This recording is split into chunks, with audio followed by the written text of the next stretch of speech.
Welcome to the Learning Pines YouTube. We hope this video helps. You begin by opening Registry Editor because you need direct access to system keys. Press Win+R, type Regedit, and accept the UAC prompt. Once open, immediately export the branch or full registry to a reg file so you can restore if needed. Next, navigate to HKey local machine /software /policies /Microsoft /Windows update. This is where update policies live. Make sure to expand each node carefully.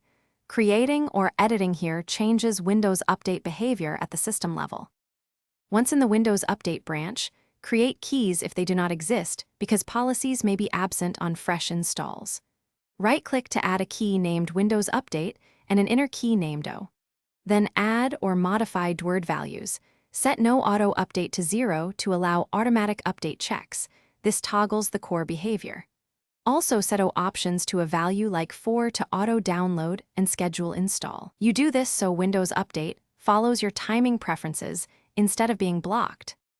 To finalize, restart the Windows Update service or simply reboot so the registry changes take effect. Services often cache policy settings. After restarting, open Settings Update and Security and verify that update checks and scheduling reflect your O options. If updates do not appear, run the Windows Update Troubleshooter and recheck the registry values for typos or wrong data types. Make sure group policy or third-party management tools are not overriding your registry edits, because those will reapply policies at next refresh.